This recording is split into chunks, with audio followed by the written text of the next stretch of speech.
We got no. What did you do?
Good afternoon, everybody. If we'll go ahead and take our seats, it's 1 o'clock, and we'll get started.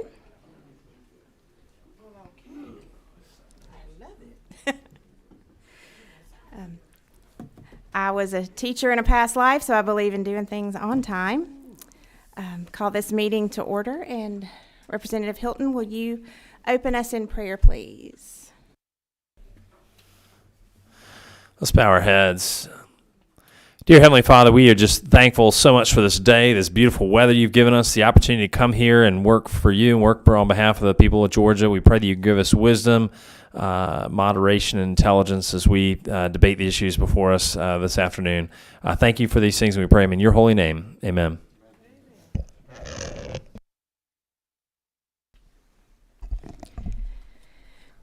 Chairman Corbett, are you ready to present your bill? Well, thank you, Madam Chair, members of the committee. I bring before you today House Bill 81, LC 491061. This is an identical bill to one this committee heard last year. I believe it's House Bill 1482, if I remember correct. But anyway, passed the committee, passed out of the House 169-0. So it's a great bill. The author of the bill is sitting close to my left. But anyway, what we're doing with this bill is it deals with low wealth school systems. That's project specific projects they're considered low wealth, meaning they are in bottom 25% when it comes to their SPLOST collections or property that they own, bottom 25% based on FTE counts. So what this bill does, right, we're trying to do, once a school utilizes this grant to build a school, they have to commit 5 years worth of their SPLOST collections, and then the state will come in and help these systems to build a new school, which they would never be able to do on their own. So this has been a great program, but what we want to do with this bill, once a system utilizes this, they will roll off of the list for 10 years. And hopefully allow number 46, 47, 48, some other schools that are pretty much in the same situation to be able to use this funding to help them build a school. And that's what we're trying to do with this bill. I mean, that's pretty much it. If any questions, I'll be glad to answer if I can. If not, I'll hand off to my... Is there any discussion from the committee?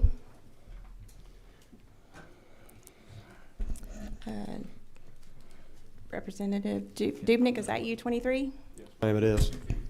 Thank you for bringing this bill back, Mr. Chairman. On line 31, just very quickly, so the committee can point out, can you explain the 35-year-old rule that's referenced on lines 30 and 31? Yeah, we're working with Chairman Irwin last year when we sat down with Ledge Council and DOE. We had some schools that if you consolidate, even though you're not in the bottom 25%, you could qualify for this low wealth project specific funding. But we had some issues they brought up where there was some schools that might not be but 15 years old. They was consolidating, so perfectly good buildings. But this basically makes it where those buildings have to be at least 35 years old before you can utilize this, and that's why we put that in there.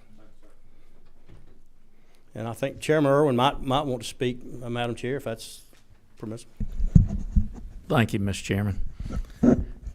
Yes, I also want to point out that we have had support in working with the DOE, and we have a director with the DOE that oversees all of our construction, and he is sitting in the room. I wanted to introduce him to you, as capital outlay is very important to our state of Georgia. The facilities are directed through his program, and that is so valuable not just to our students but also to our teachers, to our administrators, to have good facilities and safe facilities to instruct in. But this bill was written with close collaboration with the DOE, and that, Mr. Chairman Dubnik, that's where that became an item, was the discussion with them that we do give funds to school systems as the building ages,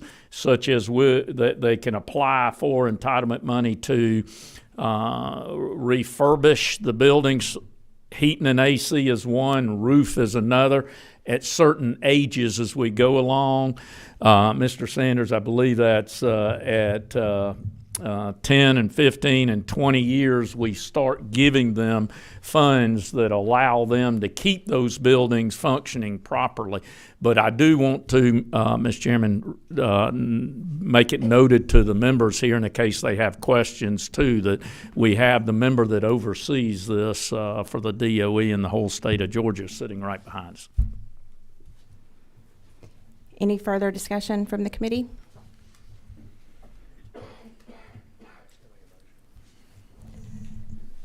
Hearing no more discussion at this time, I'll entertain a motion. Thank you, Madam Chair. I move that House Bill 81 LC 491061 do pass.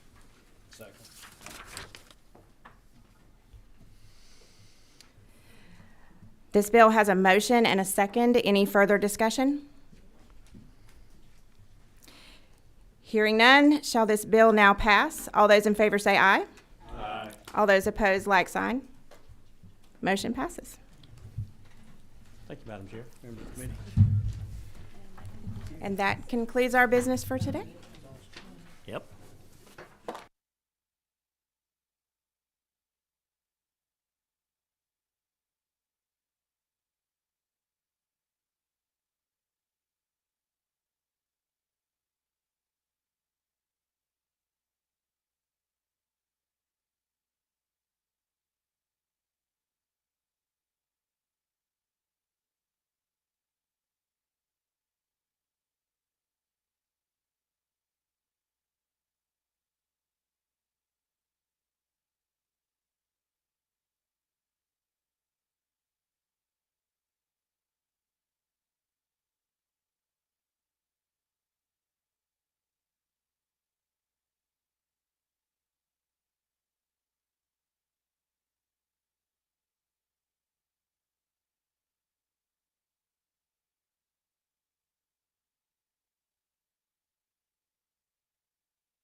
All right.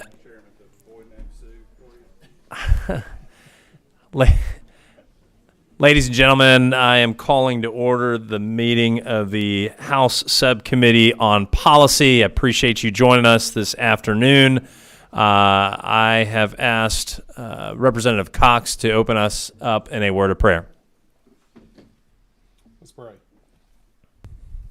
Dear God, we thank you for today and thank you for the people that are here and our families, and we just ask for your guidance that we will honor you in all that we say and all that we do and all that we fight for. And right now I just pray for favor and ask that you cause us each to walk in your steps. In Christ's name, amen. Thank you, Representative Cox. Welcome members here. We are pleased to have Chairman of our Education Committee, Chairman Chris Irwin, here, and to present to us, I've got LC 491204S is what we'll be all reading from today. With that, Chairman Irwin, please proceed. Thank you, Mr. Chairman. Gotcha. Thank you, Mr. Chairman. Appreciate it. And members, thank you for your time today and opportunity to be in front of you and for taking the education of all of our young people to heart and your efforts and the communication that you've had with me, not only about others' bills, but this bill specifically. I did point out earlier that that we had everybody sitting on the back row. It's good to see some to come to the front row. My preacher would be very proud of you guys on the front row there. But as you'll see, we have LC 491204S is we're reading from, as Chairman Hilton spoke of. That we mentioned that to you because we've been through quite a bit of a development process to get to the stage we are at.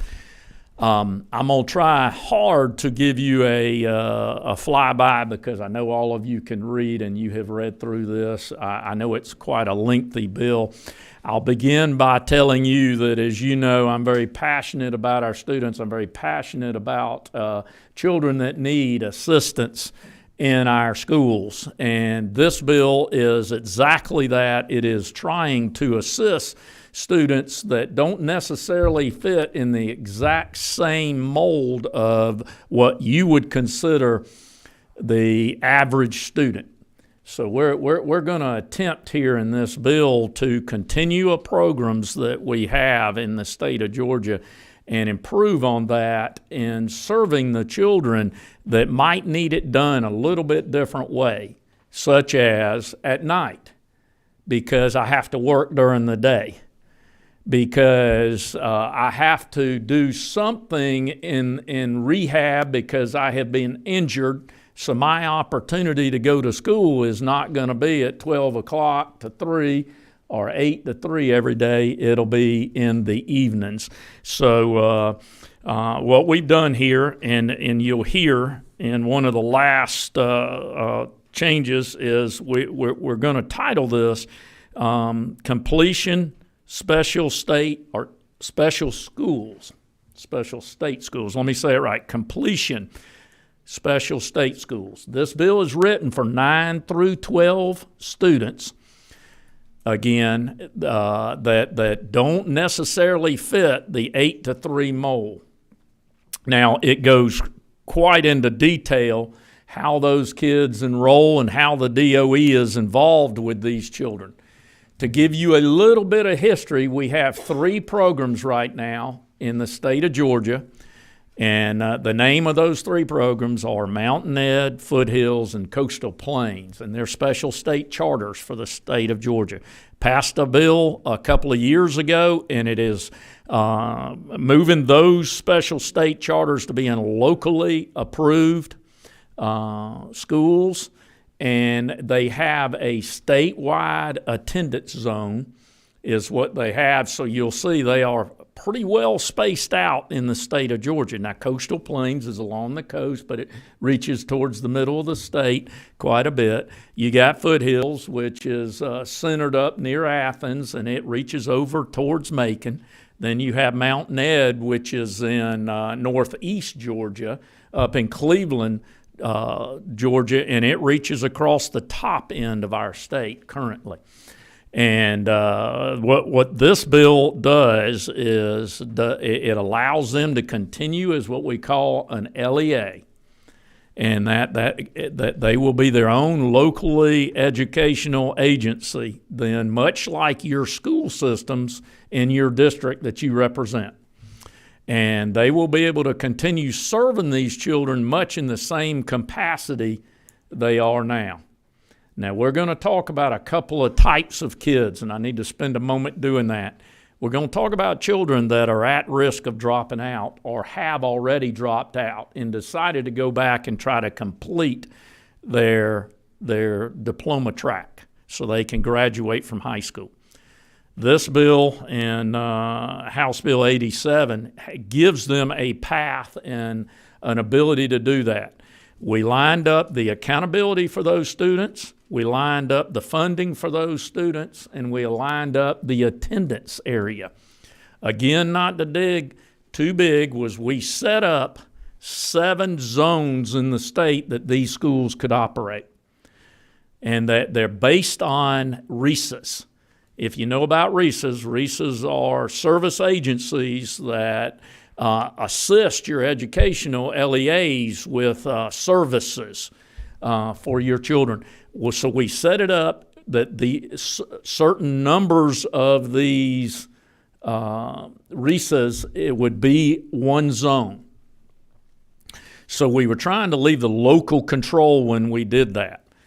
We also can go to the fact that with this, we also see a deficit if you represent Southwest Georgia or middle of the state in West Georgia. There are no opportunities like this in a foothills and a mountainette and a coastal plain. We put in here, you'll read, where we said up to $5 million to get a startup of one of these. And we would hope that in these regions that are under-serviced there, that they would then look and the educational groups would get together to provide this to their students that are at risk of dropping out or already have dropped out. So we think that's a very good part. We'd love to see 7 of these types of schools running in the state and serving kids. To give you a number, I believe it's a little over 6,000 kids are currently served in here. I could throw out more facts, but it's hundreds of kids graduating every year, getting a diploma through these programs. We need these programs to continue to service children and get them graduated and on to a better life. I read you a quote, if you remember, from the beginning, Thomas Jefferson. We can spend good money on our young people, educate them, or we know that we can spend a lot more money on them later when they're not educated and they become adults and have issues in our society. So we need to get these children through high school. I'm very proud of the 3 programs that we have now and the model that they have put out there before us. And this gives us that path forward if you read through it. Mr. Chairman, I could definitely dig into these, I believe 23 pages, a whole lot deeper, but I think we'd be better suited today, or 22 pages, to allow the committee to ask questions and me try to get the specific questions. Thank you, Mr. Chairman. Mr. Chairman. Good job. Thank you for your presentation. That was very helpful. I'll open it up now to the committee for discussion and questions of the author. I've got number 26. Is that Representative Evans? Thank you so much, Vice Chair and Mr. Chairman. My apologies for coming in a few minutes late. And can you just kind of maybe recap, maybe I missed the beginning, what is the essential difference in what we're doing now versus the way these schools are now? I mean, I know that we had the 3, so we're going to keep the 3, these 3, what is the word for it? Pardon? Completion schools, yeah. We're going to keep them, but now you've rearranged the geography of them. And That's correct. so what are the top line things of what we're doing? So they're not going away, right? Correct. Okay, good. Yeah. Correct. So, because I do think that I agree with you that they've served a need and stuff. So, so we're rearranging them. Now they have more these geographic areas, like if Reese's. So it's kind of like a cluster of Reese's will serve each one of these, and then we have some gaps. So we hope there'll be some more. But what are some of the other kind of? Are there any other like guidance, on how they're run? It changes with these in this law. Representative Evans, good question. I guess let me start with the funding. These were special state charters, the three we're talking about: Foothills, Mountain Ed, Coastal Plains, and the funding is changing. Now, how that is changing is instead of the special state charter funding, they will now receive QBE, which all schools do in public schools in the state for a child through FTE segments. Then what they'll receive in what we'll call the LEA student, which is at that LEA, let's mention and remember, LEA is one of those three schools currently, will receive 100% of the alternative ratio funding for that child. If you want, and of course we'd need budget here to see, but I believe it's approximately 1.4, 1.5 ratio added to the funding formula for an alternative ed student. So that is added funding to educate that child. Now, a program child, let me explain that to you. A program child is your high school has a student that his senior year, first semester, he failed language arts. So he knows now, because my high school doesn't serve first semester language arts, second semester, so I'm going to have to go to summer school. So currently he's saying, I'm not going to be able to walk, I'm not graduating, I'm dropping out. Instead, this child could say, oops, I'm going to go to the completion school while I'm still enrolled. I'm going to go at night and I'm going to complete this course.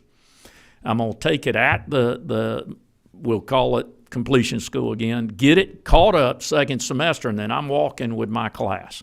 This is the flexibility that students need sometimes because of what's going on in their lives. Again, this allows it. So the funding's a little different. That's a program child. There'll be what we call an MOU, Memorandum of Agreement, with the completion school and the home school. And this is how much we're going to pay you to give the credit and teach the child. So there'll be an MOU. So the funding, Representative, is one big one. The attendance zone is another big one. How we classify those kids, meaning that we're going to use dropout to define if they're an LEA kid with the LEA or if they're a program kid with their home school.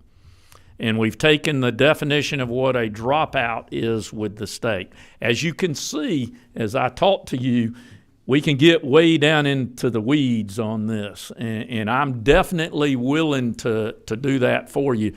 But we have spent countless hours trying to figure this out and try to see if we could set up a system that would best work for the kids.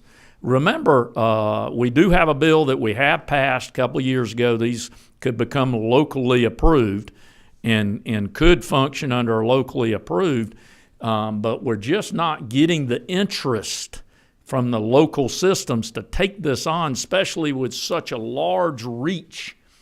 That statewide reach like they currently have.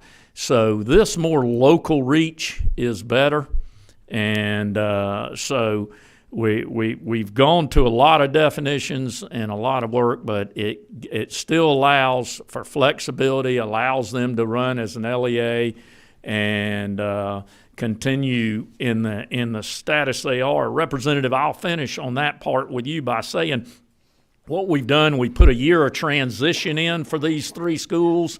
They're going to get a chance to transition in at working with the DOE so that they'll be able to set up their governance. They'll be governed much like what they are as a school system, meaning that they'll have 5 superintendents from participating zones that are sending kids to them will serve on their board. All of their superintendents will, but 5 will be chosen to vote, and they'll carry 3, at majority 3 out of the 5 before they can approve a superintendent, before they can approve teachers, approve the budget. So the function of the school system is done through that governing board. We're given a year to transition all that in. That is currently very, very similar to the way they're functioning now. It is some different, but still very similar, that they'll be controlled by a board of control. We currently do that with our RESAs. Those superintendents sit on this, so this is something they're accustomed to. But again, super long answer, and I'm trying hard not to get down in the weeds on you. Thank you, Mr. Chairman. I see one more question. Representative Carter. Thank you.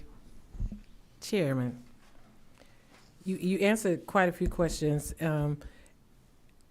I want to ensure that I'm clear. So there are 3 schools that are currently operating as special state charter schools. Correct. And the legislation says they have 60 days to convert to this new system. And if they don't convert, then they lose their charter. So is there an opportunity for these schools to operate independently, or do they have to transfer into this new system? And then I'm trying to be clear about the LEA funding and the QBE funding for the student that's in a regular school that just need to make up a class. And are we looking at adding additional schools? Because I heard you say like we needed like 4 or 5 more. Is that what's happening here? That's a lot of good questions. Let me try to answer as many of them as I can remember. First of all, yes, we're wanting 7 zones. I'll start at the end with the end question. We would love to see 7 of these functioning in the state of Georgia because we think they're that good and they'll assist students.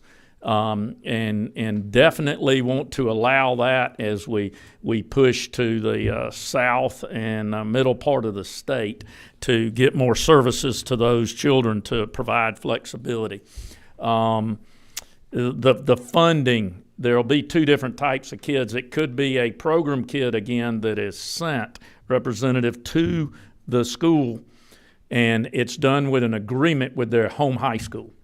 So that the funding, and then that agreement will say this is how much money we're going to pay that school to educate our child. They will receive the QBE funding for the child, meaning the home school will, but then they've got to agree to pay it to the to this school, and that'll be set up when the governance is set up. All right, and then the LEA has their own students that have dropped out, is no longer, by definition, they're a dropout with the state of Georgia and 18 years or older, and they want to go to high school, and they've chosen this one because it's at night and I've already got a job. Then that funding will be the QBE funding and any other funding that LEA applies for, which could be, if it's a special needs student, could be the federal funding. That LEA can also then apply for the alternative funding that the state of Georgia gives for those students. So you'll see that they'll be operating then on a program kid or a LEA kid based on that. Let's go back and give me your first question again, Representative Cannon. Carter, the most important question. So the 3 schools that are currently in existence, I heard you say a year, but I read in here like they have 60 days to convert to the new completion state charter school. They start the application process with the DOE. That's correct. And but if the schools choose not to go into this new system, then do they automatically lose their charter? Well, the best answer I can give you, that Senate Bill 153 that we passed out 2 years ago states that they have to be locally approved. So they have to, if they're under that bill, in the direction that these schools have looked at, they've had difficulty finding that locally approved. That means one LEA is going to pick them up totally.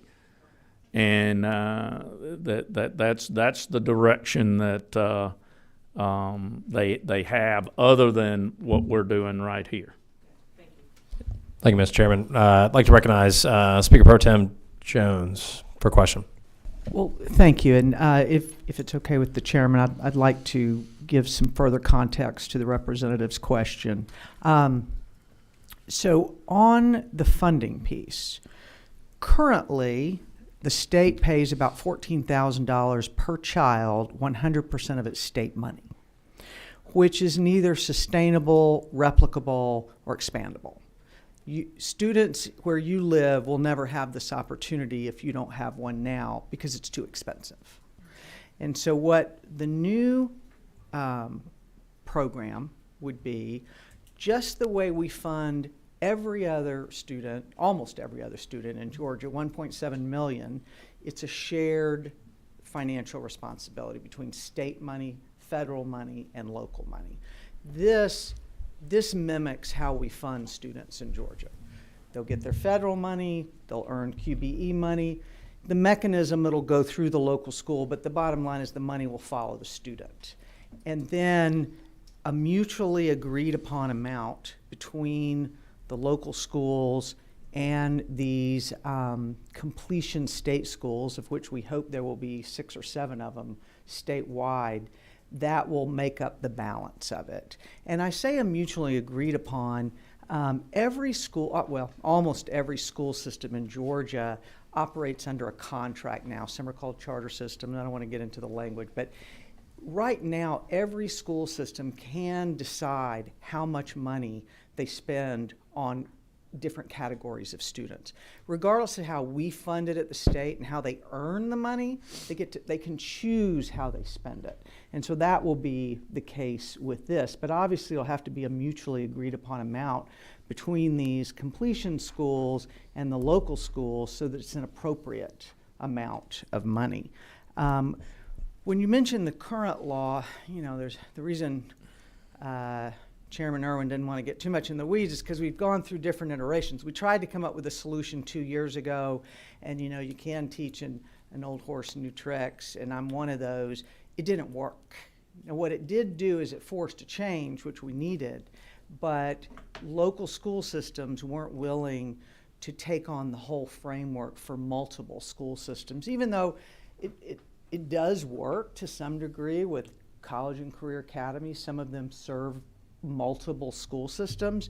This was just more complicated. And so these special schools will have 2 different types of students. And maybe you went through this. They'll have students that are enrolled. Did you already cover that? I did, yes, ma'am. So most of them will not be enrolled at the special school. Most of them will be enrolled back home. But that's the more important thing than the money, is the accountability.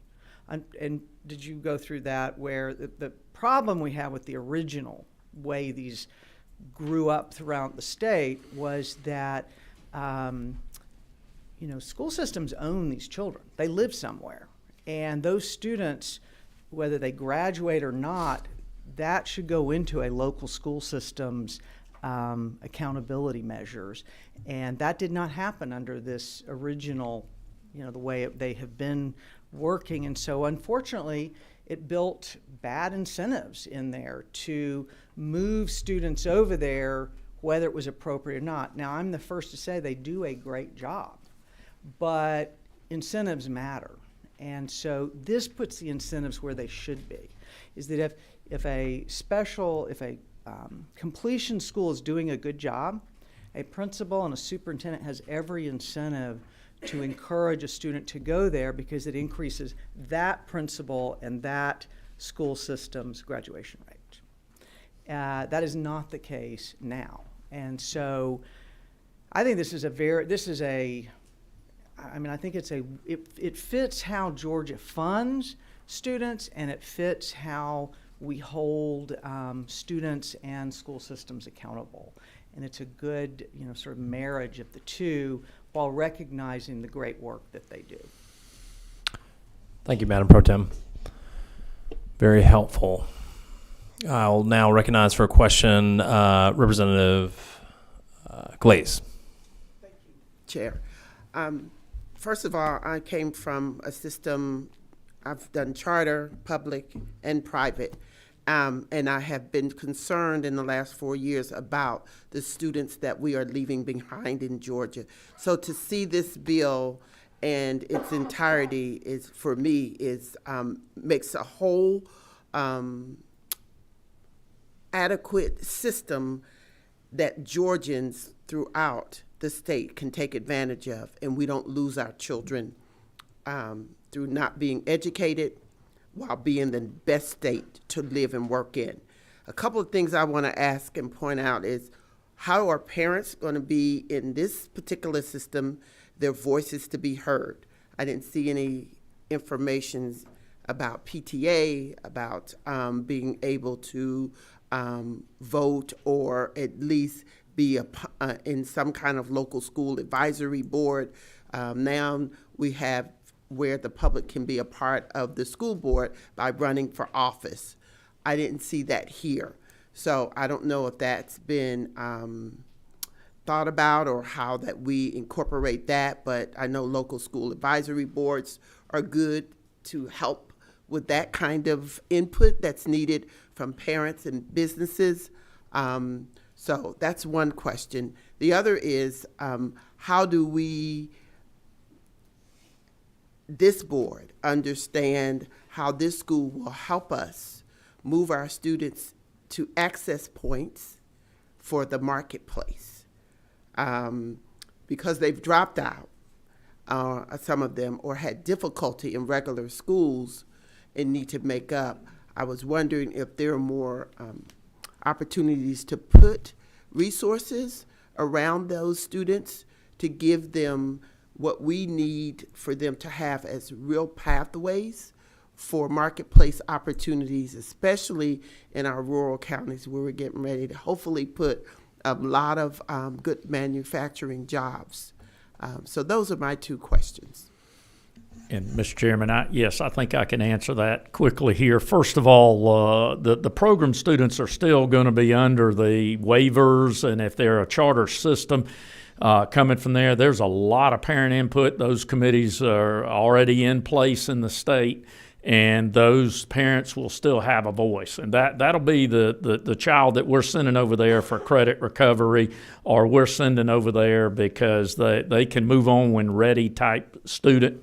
So I think there's a lot of parent communication, and will be with this program through those program kids. The LEA, I think the current ones that are there do an excellent job of communicating already with their parents, and they've got a lot of in place with workforce development. I believe some of them have signed up to speak. They can bring that out with what they have in place currently. Remember that those LEAs are going to sign waivers with the state just like your regular school system. So what they'll do is ask for the opportunities to work especially with these children, trying to find them a pathway not only to graduate, but then on to a job, which is so important for us. If you could go spend a little time, which I have, and I have participated in one of these as a school superintendent, you're going to see these are good programs that are doing a lot for children that would be easy to overlook, that they've tried to hide. And by dropping out, that's what I mean, hide. And these are going out there catching them. And we need nets like this to catch these children. Thank you, Mr. Chairman. I've got about 4 more questions here. I'm going to ask you guys, because I know we've got some folks that want to come up and speak too. Get your very best one, that one question you want to ask in. Let's try to keep it to one. I'll recognize now Representative Wade with a question. Chairman, thank you very much. Chairman, appreciate you bringing this. I know you've been working on it very diligently. My question is, during the study committee process, I had some questions surrounding financial audits, et cetera. I noticed in the bill that language is still passed on to the governance team as required, basically similar to what's required now. But who will be actually conducting the audits? Will that be decided by that group, or will it be somebody from the state that will be conducting that audit? Just for my clarity, and I think it would help some of the other members. That's my question. Well, they're going to function as an LEA, so it'll be just like the same audits that you have for your school system. So the same check box that the local school system you represent does with their audits would have to, these systems would do it too. Perfect. Representative Maynor with a question. Thank you, Chair. So the enrollment eligibility age is 18 years of age. And so if someone drops out before 18, where do they fall in line? And also with the different zones, is it only one school that can be in each zone? Or can multiple schools set up like this within each zone? Again, good questions. You can have multiple schools functioning within one zone. I don't see that happening too much because the ones we have, if we mirror any of those, they'll be able to serve all the students within that zone. But we are allowing the DOE, we're trying not to handcuff so they can work, and they're overseeing this. They're not handcuffed to allowing if we've got a very large metro system that wants to do it and we can't cross the line and we have two in that zone, we could make that work within the framework. Representative Maynor, what was your first question on the 18? Okay, it isn't 18 to enroll. Okay, it's the 18 they can become an LEA student versus a program student. So if you have a ninth grader that is 16 years old and is deciding to quit school, they can attend this school as a program student from their high school, and they can go full time at that school. As a matter of fact, they could even get the diploma there. We've discussed, can we work that out with the DOE so that then they could get the Mountain Ed diploma versus the home system. There are ways to work the language out is what I get to. So it's any student that is in 9 through 12 or have dropped out after 18 years old. Okay, thank you. And that was related to line 186.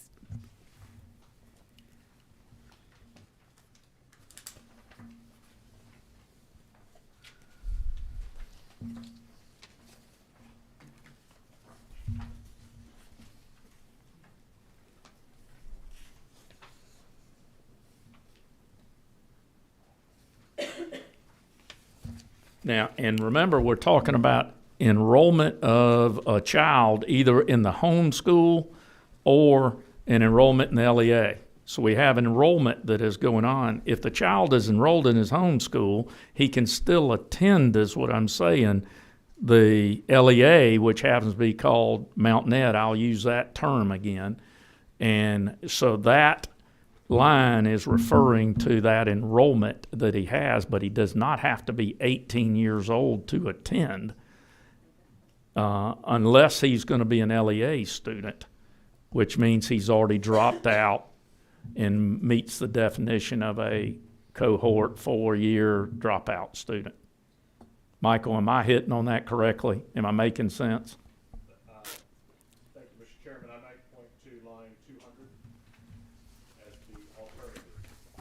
The students attending these schools would either be an enrollment student as defined starting in line 186 or as a program student starting in line 200. The program student would be enrolled in his or her resident school system but would attend the classes at a completion special school. They would not be an enrolled student at that completion special school.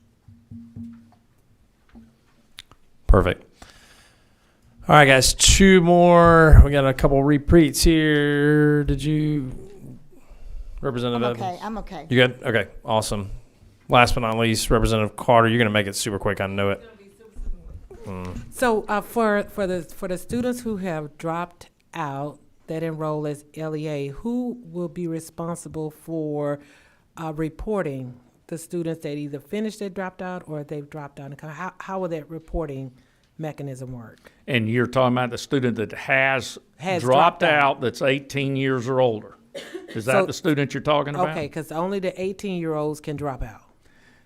There is a definition of what a dropout is nationally For this us. program, okay. So And not just this program for the state of You know. Georgia, if you look at it, but it's a 4-year cohort. So when you start 9th grade, your clock's ticking. And can you graduate in 4 years? Right. Okay, and majority of those students that are at that level are 18. Okay, so the students who enroll in the completed school that are Program kids, program kids that have dropped out, who would do the reporting? the home school, they're fully responsible for that child and accountable for that child. They are working with the completion school to get that kid either caught up or complete is what they're doing. They report, and they also work out the funding in of that child. They will send the FTE in, and that is something the DOE will be working with these different schools in trying to marry up so that we could match the funding that the school system's receiving to give to the completion school for that child, for that one segment. If it just comes from one segment of an FTE, again, we can get in the weeds too much, Mr. Chairman. Thank you, Mr. Chairman. Seeing no other questions from the committee, we're going to open up to comments from the audience. Before I do so, I'm going to carry on a tradition that my old chairman did, Chairman Coleman. If we have any teachers or former teachers in the audience, would you please stand so this committee can recognize you? We probably have a bunch here. Awesome. Thank you, guys. Thank you. With that, we've got 4 folks who have signed up to speak. I'll ask you to keep your comments brief, i.e. 2 to 3 minutes if you can. We're nearing the 2 o'clock hour, and I want to make sure that our committee has an opportunity to vote on the bill that's in front of them. So with that, I've got Wayne Lavelle, Ricky Rentz, Sherry Gibney, Mike McGowan signed up to speak. So if y'all want to kind of line up in that order. And first, we'll hear from Wayne with Mountain Education.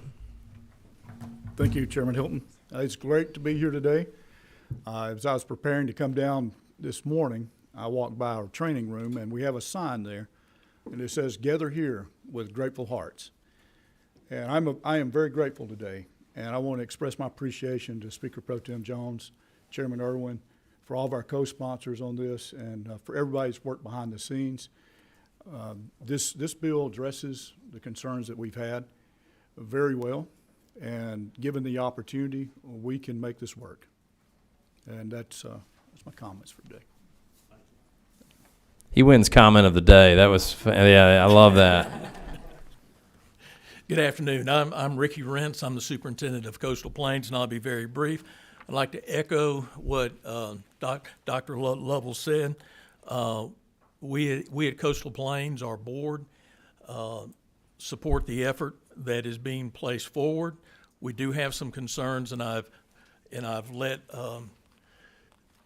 Representative Irwin know what those concerns are, and hopefully we can continue to work through those concerns that we have. But we are in favor of moving this forward and trying to have a resolution so that our students can continue school come July 1st. Thank you. Thank you, sir. I've got Ms. Gibney Sherman from Foothills. Thank you. Thank you for this moment.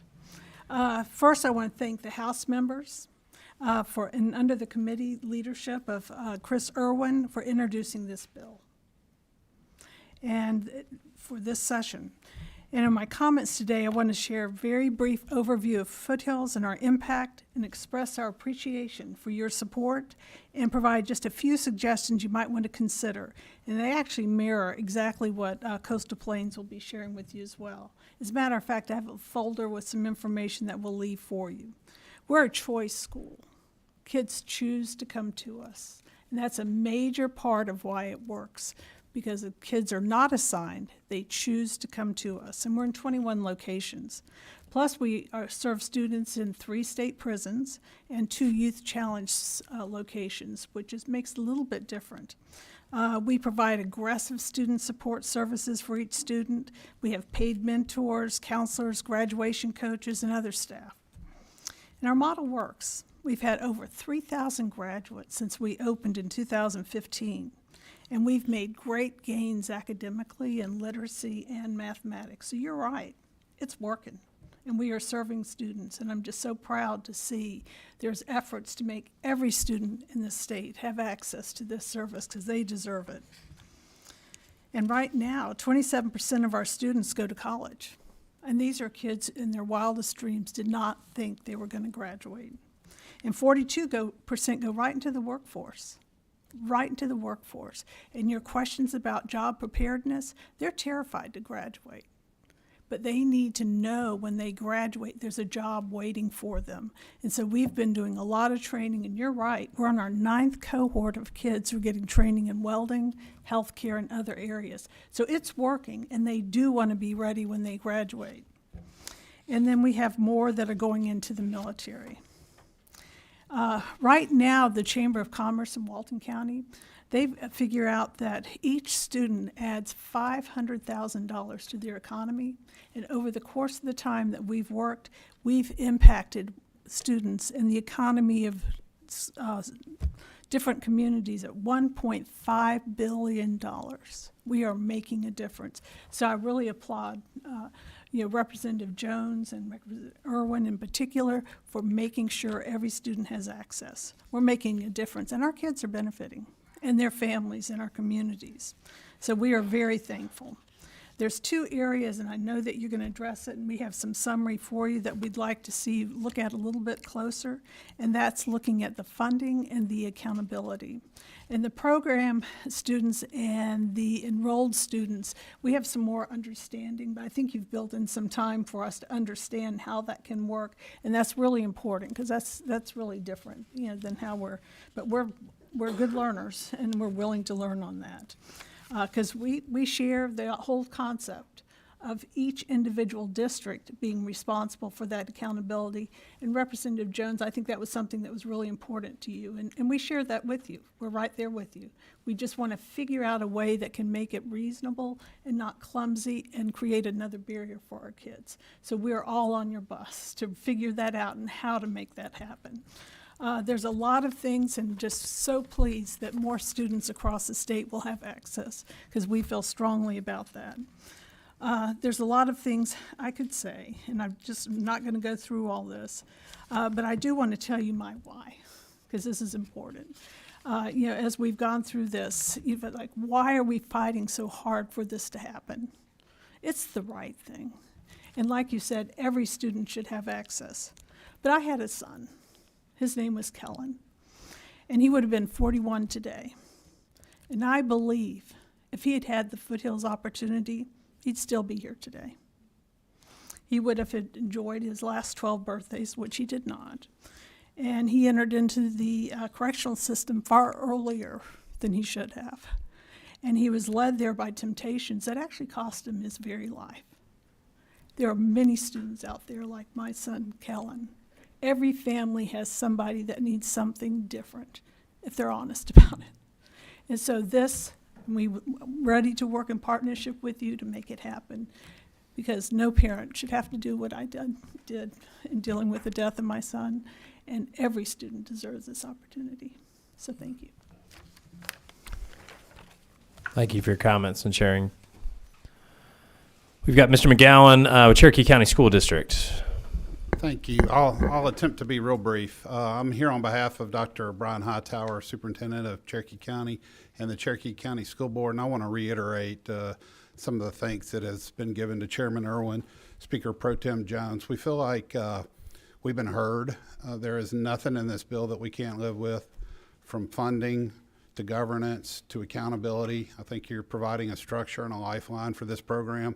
And just to give you a practical example that pertains to some of the questions I've heard here, we previously had an evening program in Cherokee County that was a Cherokee County School District school and program, and had approximately 100 to 150 students involved in that program, and we'd graduate about 20% of them annually.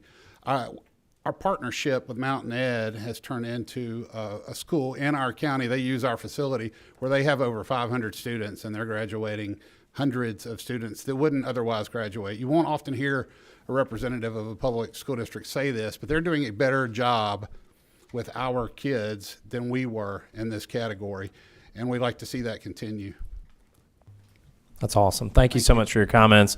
That reaches the end of our sign-up sheet. If anyone in the audience has a burning desire to get up and say, I support, I hate it, now's your chance.